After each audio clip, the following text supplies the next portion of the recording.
Hello, good evening po. Peace be with you, the name our Lord Jesus Christ. Our topic for tonight, Father and Son is the worship, the new heaven and earth. Father and Son worship the new heaven and earth. And then now, in the earth here, worship God is Father and Son.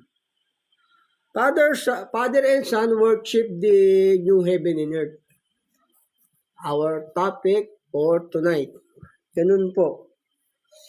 Para hindi po kayo maloko ng mga bulang propeta na ang Panginoong Yesus ay tao.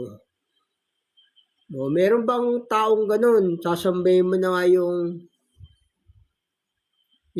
Panginoong Yesus sa bagong langit at lupa.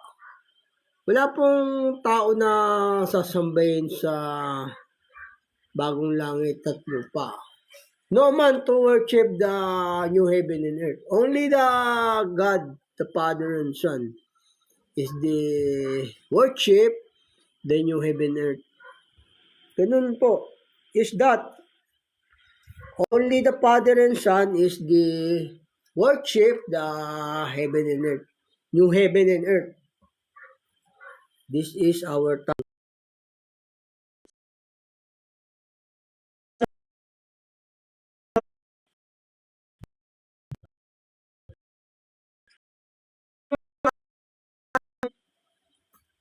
Langit at lupa sa mag-ama po talaga yan, sa mag-ama. Naglilihim lang po ang ating Diyos. Naglilihim lang siya. Pero ang Diyos po talaga yung mag-ama po. Kasi sila po ang sasambahin sa bagong langit at lupa eh.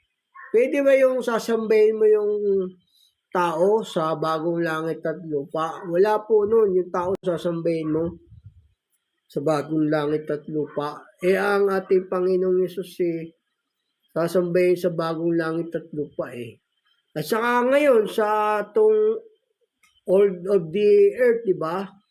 All creation of God, they worship the Son, the Father and Son, di ba? O di ba ganun? Kasi ang ating Diyos naglilihim lang siya, kaya hanapin natin siya. Kaya Diyos yung ating pong Panginoong Yesus. Hindi po tao yun kasi siya rin yung sasambahin sa bagong langit at lupa eh. Ganun po. Naglilihim lang siya. Ito po sabi ng banal na kasulatan dito. Dito po sa sa Kawikaan 25:2. Kalwalatian nga ng Diyos na maglihim ng isang bagay. O, naglilihim lang ang ating Diyos eh. Pero sila po yung Diyos talaga, yung mag-ama po. Isa po sila ng kalagayan ng pagka-Diyos. Siya po yung sasambahin natin sa bagong langit at lupa. Upayag ba kayo yung sasambahin natin sa bagong langit at lupa tao? O bulaan po kasing mga ngaral yun,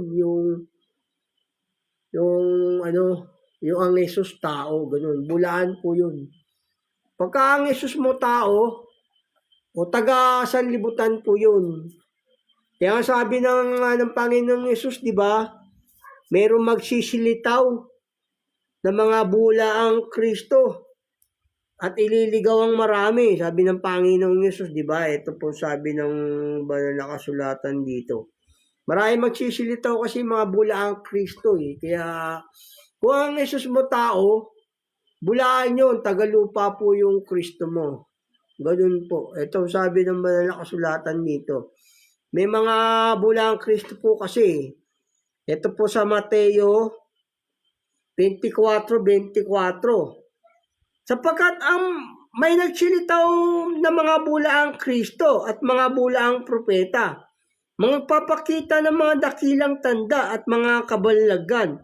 Ano pat ililigaw, kung maaari, pati mga hirang. O, nililigaw nila yung mga hirang yung Yesus tao. Pagka Yesus tao, mga taga-sanlibutan po yung Yesus na yun. Delikado po yun.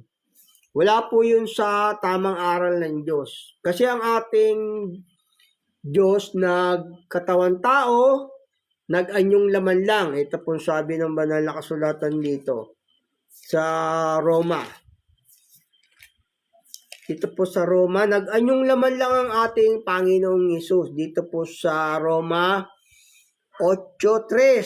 Sapagkat ang hindi magawa ng kautusan na mahina sa pamagitan ng laman sa pagsusugo ng Diyos sa kanyang sariling anak na nag-anyong lamang salarin dahil sa kasalanan. O nag-anyong laman siya dahil sa kasalanan. Para matubos niya yung yung mga sumusunod sa kautos niya. Sa utos ng Diyos, ganoon, nag-anyong laman siya. Ay inatulan ng Diyos sa laman ang kasalanan upang ang kahilingan ng kautusan ay matupad sa atin na hindi nagsisilakad ayon sa laman, kundi ayon sa Espiritu. O yun po yun, nag-anyong laman ng ating Panginoong Hesus. Tapos yung para matubos niya yung sasampalataya sa Kanya, nag-anyong laman siya. Yung mga tinubos po, yung lumalakad po sa Espiritu, sila po yun. Yung lumalakad na tao sa Espiritu. Nag-anyong laman siya. Siya po yung ating sasambahin, yung ating Panginoong Hesus sa bagong langit at lupa. Para malaman nyo, yung sasambahin doon yung Panginoong Hesus din sa bagong langit at lupa. Ganun po. Utos kasi ng Diyos na sambahin yung ating Panginoong Hesus, di ba? O kasi talagang Diyos naman yung ating Panginoong Hesus eh. Ang ating Panginoong Hesus, nasa kanan po yan ng Ama, nasa kanan siya ng Ama. Hindi naman sila naghihiwalay eh, parati silang nasa kanan. Parating nasa kanan yung Panginoong Hesus. Kasi yung kaharian, isa lang yung kaharian sa langit. Sabi nga rito ng Panginoong Hesus dito eh, ang ating Diyos kasi naglilihim lang yan eh, para hanapin siya. O sabi niya rito, yung kaharian niya yung hindi yun magwawakas, siya yung sasambahin sa bagong langit at lupa. Ito yung hinatulan siya rito yung kausap niya si Pilato. Meron siyang kaharian talaga. Pero yung kaharian ng yan, yung langit at lupa, kanya po yun eh. Dito po sa 1:18:36. Sumagot si Jesus, ang kaharian ko ay hindi sa sanlibutan ito. O, doon yung kaharian ng Panginoong Yesus eh, doon sa may ikatlong langit. Hindi magwawakas po yung kaharian niya. Siya yung sasambahin doon sa bagong langit at lupa. Kaya kung Jesus mo tao, bulaan po yun. Kasi ang sasambahin sa kaharian doon sa langit, yung Panginoong Jesus, siya rin yung sasambahin po natin doon, yung mag-ama po, ganun po. Kasi may kaharian siya na hindi matitibag nung nasa hula. Talagang doon na po talaga yung kaharian niya. Kaya sabi, ang kaharian ko hindi sa sanlibutan ito. Kaya nga sabi nga ng Panginoong Yesus Ama, nais ko mga ibinigay mo sa akin, di ba? O, para makita nila ang kaharian ko na ibinigay mo sa akin. Sabi ng Panginoong Yesus dun sa Ama nung nanalangin siya. Kasi may kaharian talaga ang ating Panginoong Yesus na hindi magwawakas. Ito po sa may kasi ito nung ipinaliwanag ni Daniel tong panaginip ng hari,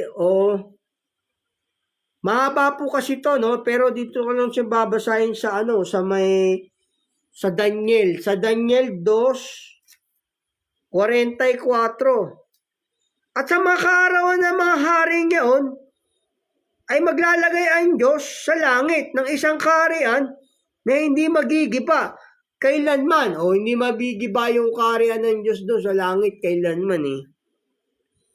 Ang kapangyarihan man niya ay iiwan sa ibang bayan, kundi pagpuputol-putulin, lilipulin niya ang lahat ng kahariang ito. at kailalagi magpakailanman. O yun yung kaharian ng mag-ama sa langit po. Nandun yung Panginoong Yesus sa langit na sila po yung naghahari doon sa bansa. Nakaupo po ang ating Panginoong Yesus doon po sa langit. Katabi po ng Ama. Gaya sabi rin dito sa kaya siya yung sasambahin po sa bagong langit at lupa. Para hindi po kayo madaya ng mga bulaang Kristo, bulaang Yesus. Na ang Yesus nila tao, ganun po. Kasi ang ating Panginoong Yesus, siya rin yung sasambahin dun sa bagong langit at lupa. Ito po, nasa kanan siya lagi ng Ama. Dito po sa mga awit, 111. At sinabi ng Panginoon sa aking Panginoon, maupo ka sa aking kanan hanggang sa aking gawing tungtungan mo ang iyong mga kaaway. Nasa kanan siya ng Diyos eh. Lagi siyang nasa kanan. Kaya para malaman nyo yung ating Panginoong Yesus, nasa kanan po yan ng Diyos, nasa kanan ng Ama. Para hindi kayo madaya ng mga bulaang propeta. Gaya rito sabi sa ibang talata rin ng Biblia, dito sa Colosas 3:1. Kung kayo ngayon muling binuhay na kalakip ni Kristo, ay hanapin ninyo ang mga bagay na nga sa itaas, na kinaroroonan ni Kristo, na nakaupo sa kanan ng Diyos. Palagi siyang nasa kanan, yung ating Panginoong Yesus. Yun po yung kaharian nila sa langit po. Ganun po. Pero may kaharian din po ang Diyos dito. Yung mga sa lupa meron din. Yung mga sumasamba sa Kanya. Ganun po. Kanya rin po yun. Palaging nasa kanan po yung ating Panginoong Yesus. Gaya rin dito sinabi sa Hebreo. Kaya bulaan din po yung nagsasabi na yung tatlong isa, tapos isa lang siya. Bulaan po yun kasi two person sila, pero but one is stand God about the Father and Son. Ganun po. Pero hindi po sila yung isa lang na ganun, hindi po. Two person but only stand one God. Ganun po ang kalagayan ng ating ng luklukan ng karangalan sa mga langit. Nasa mga langit. Yung ating Panginoong Yesus. Nandoon po siya sa ikatlong langit. Yun po yung bababa na magiging bagong langit. Ganun po. Magkakaroon po tayo ng bagong langit. Nasa kanan siya ng Ama Gaya rin dito sabi rito, para malaman nyo yung ating Panginoong Yesus nasa kanan ng Ama.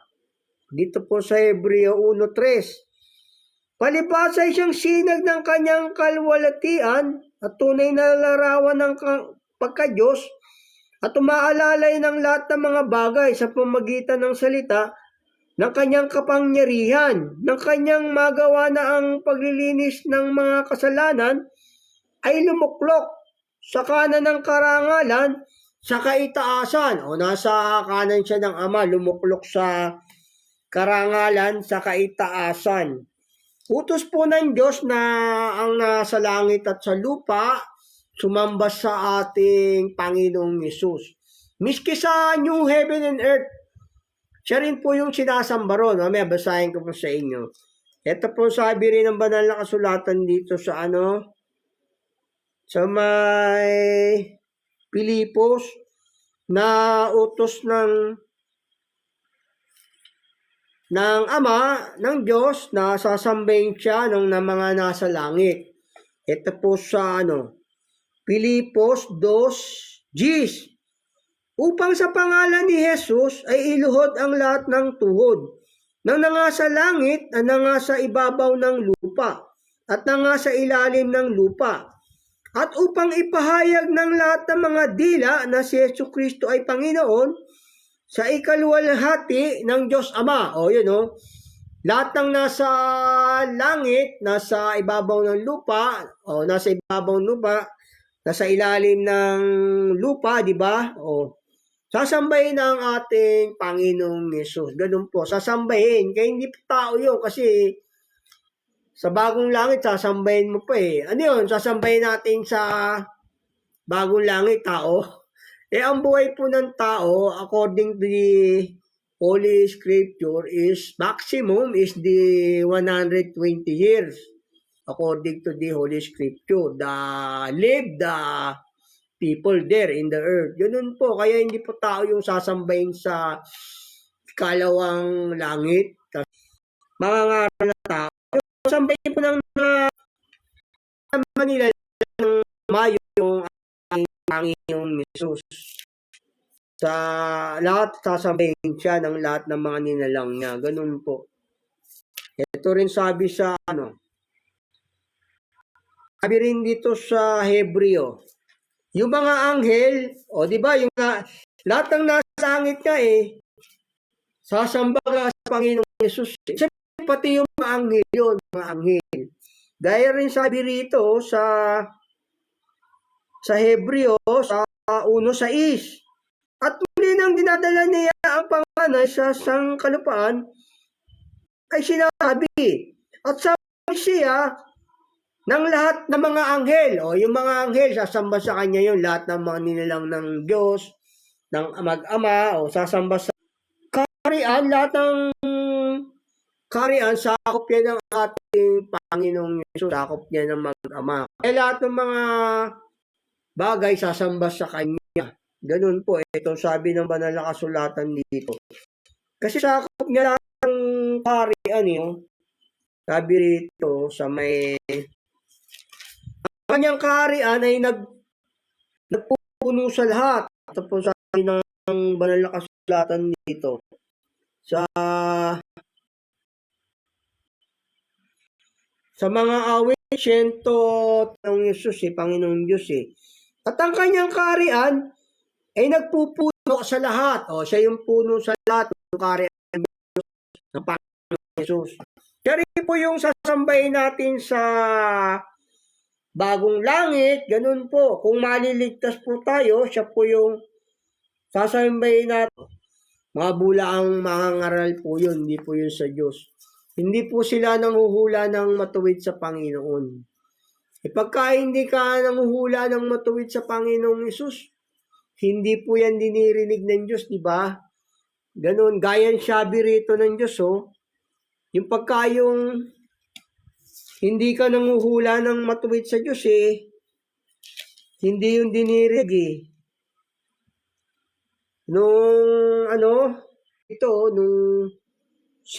hindi sila dininig Ang dinidinig lang ng Diyos yung mga matuwid na mga ngaral niya. Yung mga kinakailangan Panginoong Yesus, hindi po yung dinirinig. Gaya rito, kausap na nila yung Panginoong Diyos dito, hindi dininig si Elipas at saka yung dalawang kasama niya. Ito sabi ng banal na kasulatan. Mga hindi po dinirinig ng Diyos yun, yung nagkakaila sa Panginoong Yesus na siya ay Diyos, tao lang daw. Hindi po dinirinig ng Diyos yun. Kaya ito, kinakaila yung hindi sila nang hula ng matuwid o hindi dininig ng Diyos yung kanilang si Elipas. Ito po sabi ng banal na kasulatan dito. Sa 42:7. At nangyari, pagkatapos ng masalita ng Panginoon, ang mga salitang ito kay Job, sinabi ng Panginoon kay Elipas na Temanita, ang aking puot ay nag-aalab laban sa iyo at laban sa iyong dalawang kaibigan, sapagkat hindi kayo nagsalita tungkol sa akin ng mga bagay na matuwid, na gaya ng ginawa ng aking lingkod na si Job. Yung pagkatao, hindi nagsasalita, yung propeta, hindi nagsasalita ng matuwid sa Panginoong Yesus. Hindi po dinirinig ng Diyos yun. Ang dumidinig dun yung Diyos po ng sanlibutan, Satanas po ang dumidinig dun. Dahil rito yung dalawang pinagalitan ng Diyos dito, patuloy ko po. Kaya't magsikuha kayo sa inyo ngayon ng 7 guyang baka at 7 lalaking tupa. At magsiparoon kayo sa aking lingkod na kay Job at ihandog ninyo sa ganang inyo na pinakahandog na susunugin. At ididalangin kayo ng aking lingkod na si Job, sapagkat siya'y aking tatanggapin. Tinatanggap lang ng Diyos yung mga mangangaral na propeta, yung nagsasalita ng matuwid sa kanya. Pagka hindi nagsasalita ng matuwid, hindi po dinirinig ng Diyos yun. Sasambahin mo sa bagong langit, tao. Maliwanag na nga yung ating Panginoong Yesus, di ba? Naganyong laman, nagkatawad tao, tapos dinidinay niyo pa, hindi niyo tinuturo sa tao. Ganun po, dinidinay nila. Hindi nila tinuturo sa tao. Ganun po. Sabi nga nagkatawan ang Diyos ay berbo, ang berbo ay Diyos, o di ba? Nagkatawang tao ang berbo. Ito sabi ng banal na kasulatan dito. Nagkatawang tao lang yung berbo, di ba? Ito po, ang Diyos ay berbo, sabi rito sa 1. Kasi hindi nila itinuturo to Nang pasimula siya ang berbo. At ang berbo ay sumasa Diyos. At ang berbo ay Diyos. Ang berbo ay Diyos. Tapos yung berbo, nagkatawan tao. Dito po sa 14. At nagkatawan tao ang berbo. At tumahan sa gitna natin at nakita namin ang kanyang kalwalatian. Kalwalatian na gaya ng bugtong ng Ama, na puspos ng biyaya at katotohanan. Nagkatawan tao lang siya Tapos doon sa Roma 8:3, nag-anyong laman, di ba? Hindi naman tao ang Panginoong Yesus kasi nga, exist na siya. Simula pa kaya nga lahat ng mga bagay, nilalang sa kanyang lahat di ba? Para sa kanya, at ukol sa kanya. Nilalang sa kanya lahat ng mga bagay sabi rito. Kaya yung lahat ng mga bagay na yon, sasamba sa kanya yun. Sasambahin natin ang ating Panginoong Yesus sa bagong langit at lupa. Ayun po yung sabi ng banal na kasulatan Kita nyo tong etong ng mga parehas sila yung nasa langit, no? Parehas ang pagsamba nila at pagpuri sa Ama Parehas Etong sabi ng banal na kasulatan dito. Parehas ang pagsamba nila sa sa Ama at saka sa Panginoong Yesus. Papayag ba yung Ama na parehas ang kanilang pagsamba sa Panginoong Yesus? Siyempre, di papayag ang Diyos na makapangyarihan yung Ama. Si Satanas nga, di ba, nagpakataas itinapon sa langit. Ito parehas ang pagsamba nila sa Ama at saka Panginoong Yesus. Ito ang sabi dito. Pareho yung kapurihan ng Ama, kapurihan ng Panginoong Yesus, parehas din Ito yung kapuri ito. Sa Sa Apokalipsis 5, mahaba po dito ko na lang ito basahin sa 9, kasi mahaba siya Dito na lang po sa Apokalipsis 5:9. At sila nag-aawit ng isang bagong awit na nagsasabi, ikaw ang dapat na kumuha ng aklat at magbukas ng mga tatak nito. At ikaw ay pinatay at binili mo sa Diyos ng iyong dugo ang mga tao sa bawat angkan at wika at bayan at bansa at sila iyong ginawang karian at mga saserdote sa aming Diyos at ay maghahari sa ibabaw ng lupa. Nakita ko ang tinig ng aming mga anghel sa palibot ng luklukan. Pati mga anghel dito, andito. Ng matanda at lahat ng mga bilang nila ay 10,000, 10,000 at 1,000. Nagsasabi ng malakas na tinig. Karapi na tao ng kapangyarihan, kayamanan, karunungan, lakas at kapurihan at kalwalatian at kapala. At ang bawat bagay na nila na nasa langit at sa ibabaw ng lupa, nasa ilalim ng lupa, nakaupo yung at sa ang pagpapalaon, makatabi siya ang kabilang nila dito. At ang pagpapalaon, kapurihan, kalwalatian, kita nyo nga, parang siya ng paano nila sa amin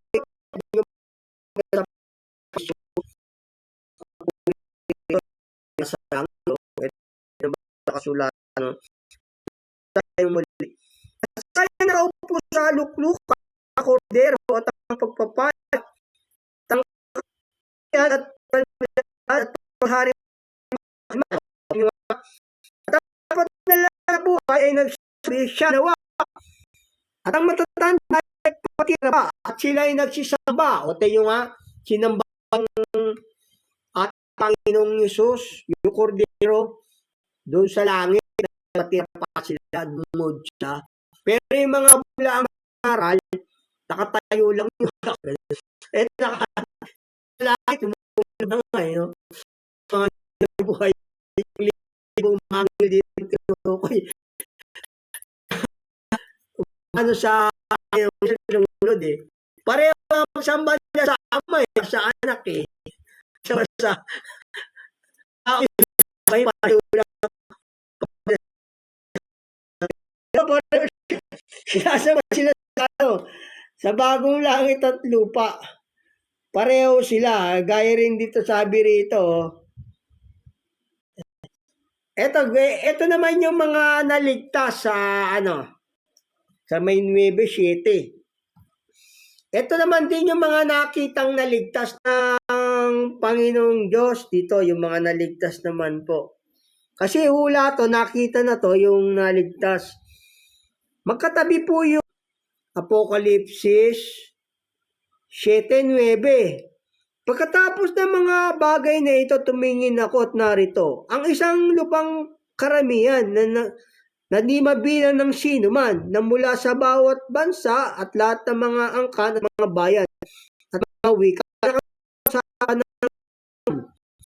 sa harapan ng kordero. Makatabi yung amo ito sa harapan ng kordero. Yung kordero po, yung Panginoon at mga sa kanyang mga kamay at nagigawa ng tinigas ang magliligtas ay sumaaking Diyos nakaupo sa luklukan at sa kordero. O magtabi siya luklukan at ang buhay at sila pati pa sa harapan ng luklukan at nagsisamba sa Diyos. O nagsisamba sa Diyos, kita nyo nga, ang sinasamba rito yung mag-ama sa bagong langit at lupa.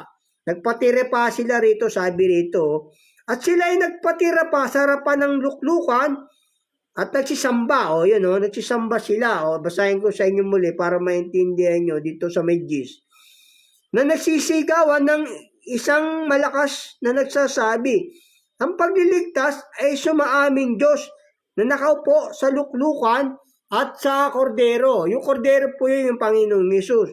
Ang lahat ng mga anghel ay nakatayo sa palibot ng luklukan at ng mga matatanda at ng 4 na nilang nabuhay. At sila ay nagpatira pa sa harapan ng luklukan at nagsisamba. O nagsisamba sila sa mag-ama. O diba? Yung nakalukluk sa luklukan, yun yung Panginoon Diyos sa kayong kordero. Pareho lang kanilang pagpupuri sa ama at sa anak. O payag ba kayo yung kapurihan nila? Pareho lang. O tapos tao. Hindi tao yun. Diyos po yun yung Panginoong Yesus. Siya rin po yung sasambahin sa bagong langit at lupa, yung Panginoong Yesus. Yun po yung binasa ko sa inyo, yung mangyayari na sa bagong langit at lupa. Yung mga binasa kong sinimana ko po sa luklukan. O, yun yung mangyayari. Ito sa atin dito, no? Wala na yung bagong langit at lupa. Kasi ang ating Panginoong Yesus po, hindi na siya sasordote sa bagong langit at lupa, hindi na. Ang sasordote sa bagong langit at lupa, yung mga taong naligtas na, yung mga taong naligtas, ganun po. Sasambahin na natin yung mag-ama ron sa bagong langit at lupa kung tayo po ay maliligtas. Ito po sabi ng banal na kasulatan dito sa Apokalipsis 20:6. Mapalad at banal ang makakalakip sa unang pagkabuhay naman muli. Sa mga ito'y walang kapangyarihan ang ikalawang kamatayan, o wala kapangyarihan ng ikalawang kamatayan, di ba sabi rito, kundi sila'y magiging mga saserdote ng Diyos at ni Kristo. O hindi na saserdote ang Panginoong Yesus dito sa bagong langit at lupa. Sasambayin na natin yung mag-ama rito. Hindi na siya saserdote ang Panginoong Yesus sa bagong langit at lupa, hindi na po. Sabi rito, ganun po. Kaya yung ating Panginoong Yesus, hindi po tao yun. Mga bulaan po yung mga ngaral na taong Yesus. Ito mga bagay na to, ito yung mangyayari na yung wala nang itong mundo natin ginagalawa sa bagong langit at lupa na po to. Hindi na saserdote ang Panginoon langit at lupa ito, diba? Sa bagong mundo. Ito sa mga nakasulatan dito. Apocalypse 21. At nakita ang bagong langit at isang bagong lupa. Sapagkat ang unang langit at ang unang lupa ay naparang. At ang dagat ay wala na. At nakita ang bagong bansa, ang bagong Jerusalem, na nasa langit sa Diyos.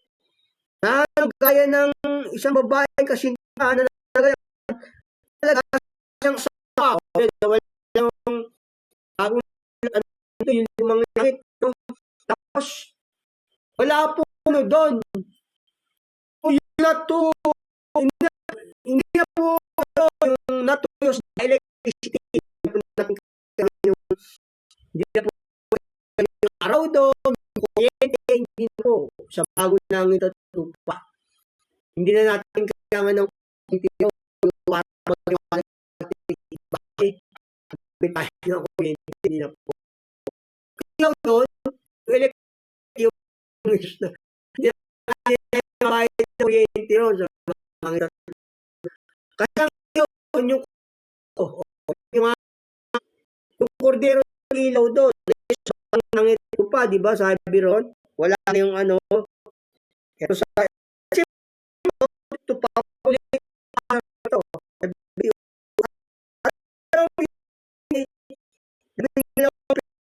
Bawat pinto isang nasatang usangan ng bayan ay siya'y nagmakarsakan bago na nagkaya ng maning na bubo. At hindi ako nakakita ng templo doon sapagkat ang Panginoong Diyos ang kordero templo. Ang bayan ay hindi nagkaya ng araw. So, hindi kailangan bagong langit at lupa eh. O ang buwan man, o buwan, di na kailangan upang liwanag sa kanya sapagkat liliwanag ang luwalhati ng Diyos. Ang ilaw doon ay ako pero kita yung bagong langit at lupa yung kordero ng Panginoon Jesus. Hindi natin kailangan yung buwan, araw, sa gabi. Kasi ng gabi ron. Kaya na kailangan puti para namin tayo ng puti ilaw doon.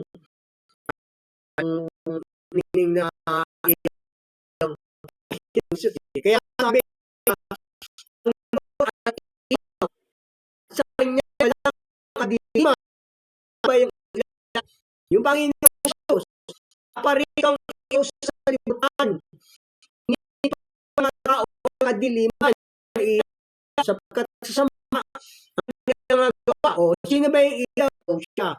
Ang ating Panginoong Jesus, ilaw siya. Ilaw siya for spiritual, physical, physical, ilaw siya. Hindi na kayang gumamit sa bagong buhay. Talaga yung ilaw eh.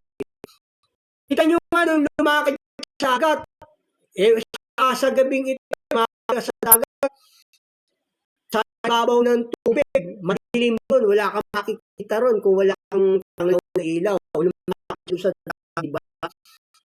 Sa babaw ng dagat, o kasi yung ilaw, kahit madilim doon, kikita nyo Sabaw ng tubig, tapos sinalubong yung mga apostol. Kasi siya ilaw. Ilaw ang ating Panginoong Yesus. Mga apostol, bigay din sila ng ilaw ng mga apostol, no? Pero iliwanagan lang tayo ng mga apostol, ng mga propeta, sa maaral ng Diyos, tayo sa lima, ganoon po mga aral. Pero ang Panginoong Yesus, ilaw siya for the literal, physical, ganun. Kasi dito, sa bagong langit at ilaw siya rito, hindi na kailangan ng idol. Kailangan yung kailangan lumakas sa dagat, diba? Sa dagat, kaya ngayon, wala hindi makikita eh. Ngayon, mga apostol, kasi siya yung ilaw. Literally, physically, our Lord Jesus Christ is light. Kaya ang ilaw, at mga kadilim, masabi rito, wala naman ang sulatan dito. Sa may, ito, basahin ko siya. Sa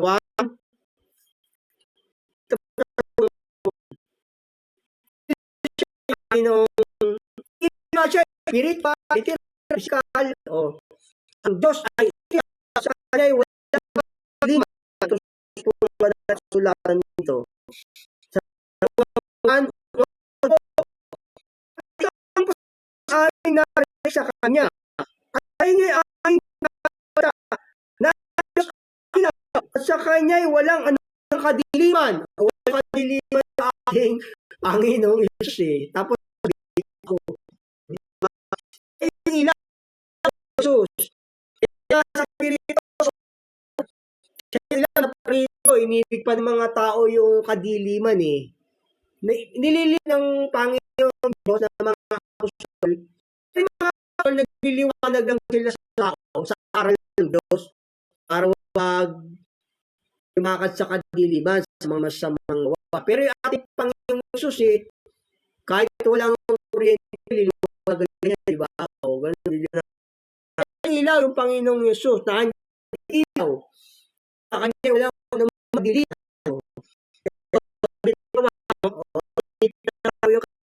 Sabi dito.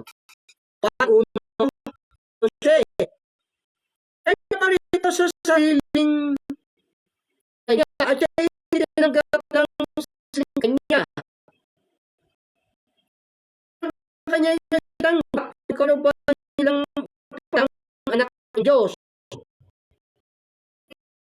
Sabi dito, inibig pa ng mga taong kadiliman, yun, yung Panginoong Yesus dito. Ito sabi ng 3 naman, ito sa 3 ng 1, 19. At ito ang katulan na naparito ang ilaw ng Yesus. Ilaw ang ating Panginoong Yesus. Literal, spiritual, physical, ganun. Kasi sa bagong lang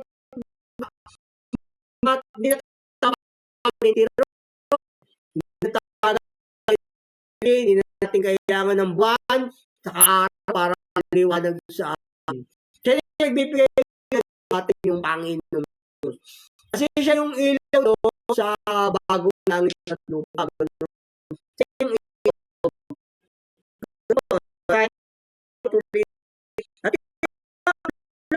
ilaw sa hindi pa na mga tao diman sa ilaw sapagkat sama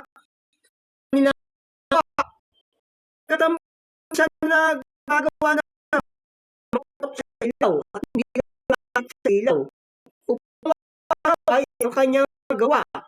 Dapat ang gumagawa ng katotohanan ay lumalapit sa ilaw o lumalapit sa ilaw yung gumagawa ng katotohanan eh. You denied our Lord Jesus Christ is not God. You declare man o no like there from God. Isa like this. Kasi dinideny nila our Lord Jesus Christ is a pure man. Tao lang o ganun. No like there is a king of David and our Jesus Christ declare about man. Ganun. Ang ating Panginoong Yesus, kahit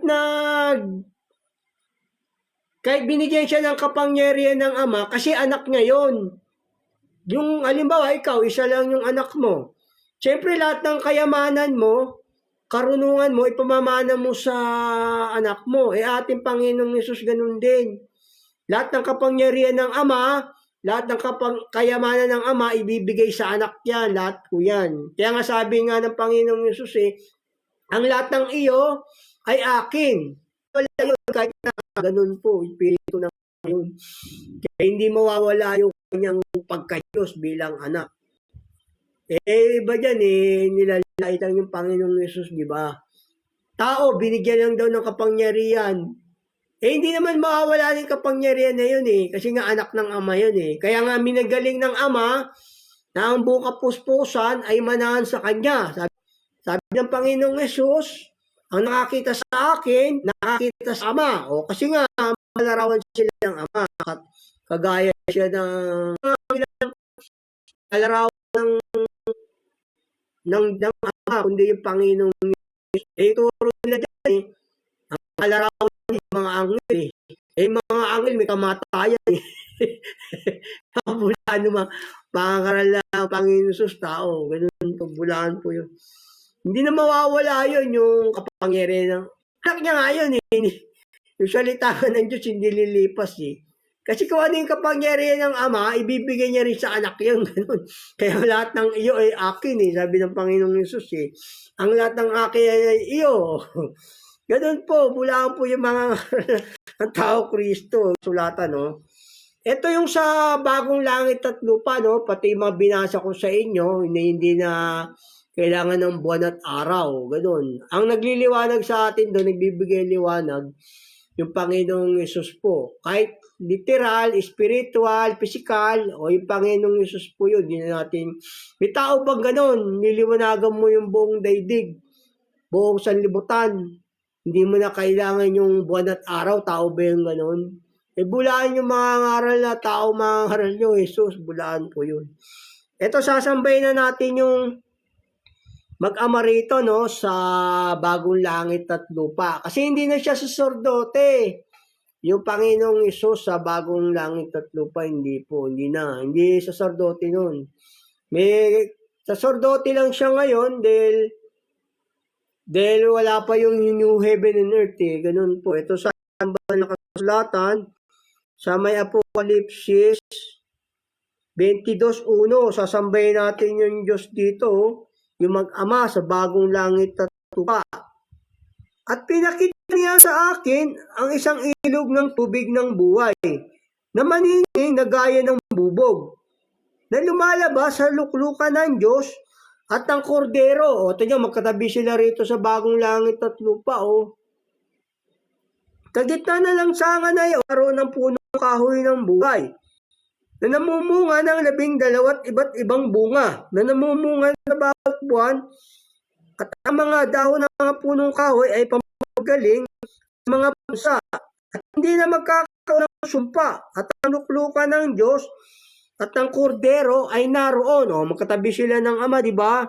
At sila ay paglilingkuran ng kanyang mga alipin. Paglilingkuran ng mga alipin. Sino ba yung alipin ng Diyos? Yung lahat ng mga nilalang niya. Ganun po, paglilingkuran siya ng mga alipin. At makikita nila ang kanyang muka at ang kanyang pangalan ay sa kanilang mga noo. At hindi na magkakaroon pa ng gabi. Wala ng gabi. At sila hindi na mangangailangan ng liwanag ng ilawan. Ililiwanag man ng araw sapagkat liliwanagan sila ng Panginoong Diyos. At sila ay maghahari magpakailan-kailanman. Liliwanagan sila ng Panginoong Diyos. Sino bang Panginoong Diyos yung magliliwanag? Yung kordero kasi siya yung ilaw Sabi ng banal na kasulatan, di ba? Sapagkat liliwanagan sila ng kaluwalhatian ng Diyos. At ang ilaw doon ay ang kordero. O, yun o, liliwanagan tayo ng Diyos. Yung Panginoong Yesus po yun, yung kordero sa bagong langit at lupa. Kaya nga sabi nga ng ibang talata ng Biblia, gumising kang natutulog, magbangon ka sa gitna ng mga patay at liliwanagan ka ni Kristo. O kasi Diyos nga siya, liliwanagan ka ng Panginoong Yesus. Pag naliwanagan ka sa aral ng Diyos, sinunod mo yung tinig niya, o maliligtas ka nun. Ganun po. Gumising kang natutulog, magbangon ka sa gitna ng mga patay at liliwanagan ka ni Kristo. Kasi sa yung Diyos, na ang Diyos ay ilaw at sa Kanya'y walang anumang kadiliman. Ayun po, sasambahin po natin siya sa bagong langit at lupa, yung mag-aba po. Kasi hindi na po siya saserdote ron. Diyos po yung tunay na kalagayan po talaga ng ating Panginoong Hesus. Ganun po. God bless po. Thank you for joining this, for watching this, for the live discussion. Thank you. Be careful to everyone. Sana naintindihan nyo, mga nagpapahayag ng taong Panginoong Hesus, mga bulaan po yun. Magsilabas po kayo dyan. Wala pong kaligtasan doon. God bless po. Pagkasinungaling po yung mga pastor po ng diablo po yun. God bless po, ingat po. Thank you for joining this, for watching this. Thank you. Be careful.